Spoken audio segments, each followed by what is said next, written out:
Well, hi there, and welcome to Home Wizards. I'm Cindy Dole. Hey, I'm Eric Stromer. And it is, well, can you believe it's almost July and it's summer. We're here. I can't believe it. I love summer and I love July because it gives me a chance to get on my red, white, and blue outfit and walk around, just wave to people and say, hey. Maybe I might On even stilts, maybe? Maybe I might even, and one of those long Colonel Sanders beards. Cute as I'll get out. Some sparklers. Cute. And so you might be thinking, people are coming over, and how is my patio? Or do I have a patio? And if I don't, should I? Is it a good idea?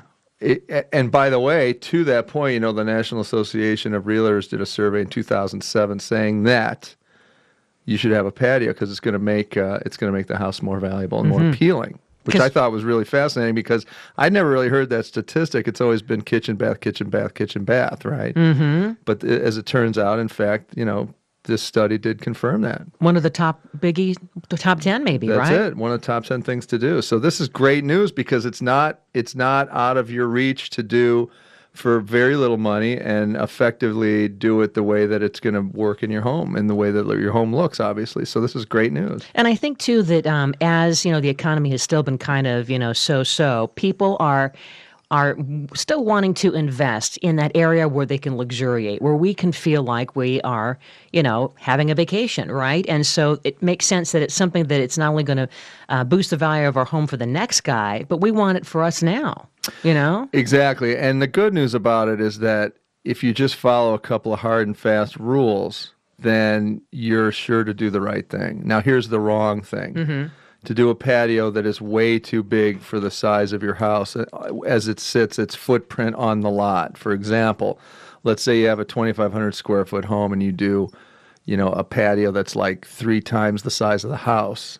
This is going to be out of proportion, and it'll take away some of the green space to the property, which is what makes it charming and lovely. So you have to make it kind of work with the house exactly right in terms of the footprint of the lot. Also, if the patio's too small, you got this tiny little patio. Come on out, stand on the patio. It's the size of a Frisbee. Yeah. If it's too small, it's going to be ineffective. So it definitely has to be the right proportion to the home.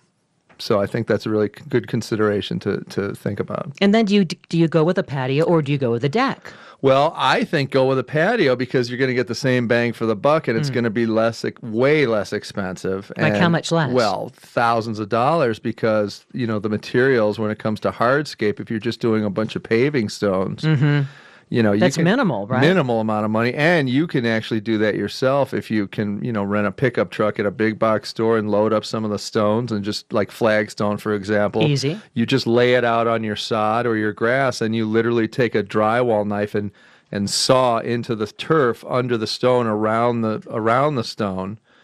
Pull the stone away and then just lift the sod out and then place the stone back where the sod was. So it's inset into the lawn. So you don't even have to use any other materials. No, Just that's basically it. That's ram it and jam it. That's right ram there. it and jam it. And then you leave, the grout joint becomes your grass that you already have there.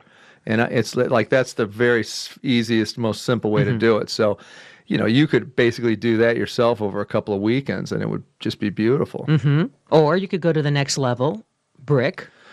Brick would be great. Now, if you get into brick, you're going to cut the turf out, and then you got to do the bed of plastic and the visqueen so weeds don't grow up through it. And then over that, you're going to put some sand, and then the bricks are set on a very smooth, flat sand bed, right? And then you put the bricks in however your pattern is, and then on top of that, you can put more sand, and you sweep it with a push broom into all the cracks, wet it and water it down, tamp it a little bit.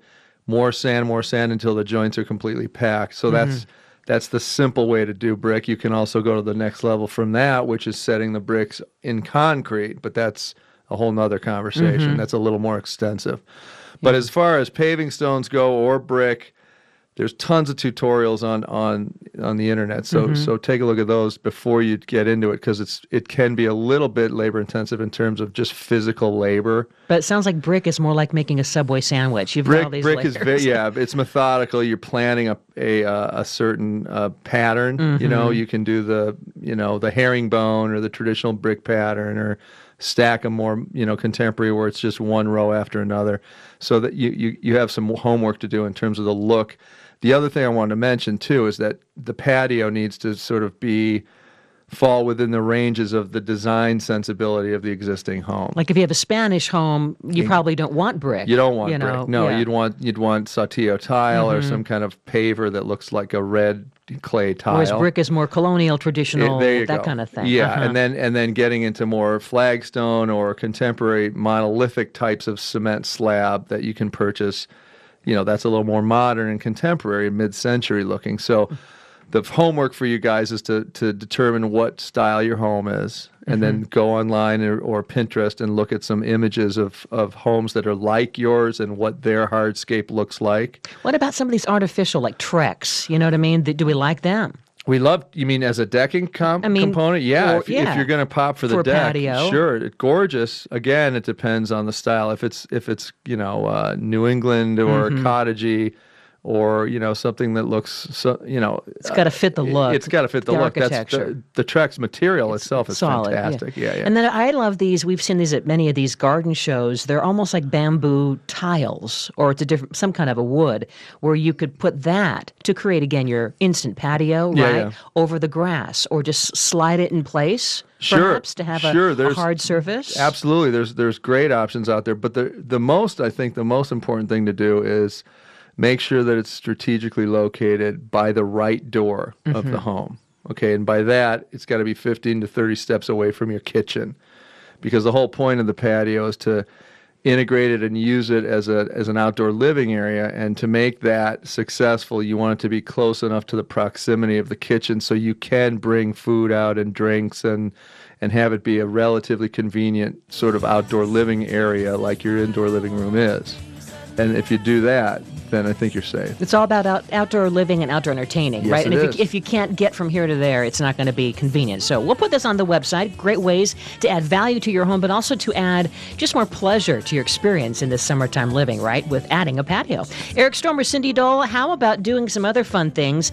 Maybe it involves going to a flea market. What about a project from something that you found like as simple as a frame? We got it for you next here on Home Wizards.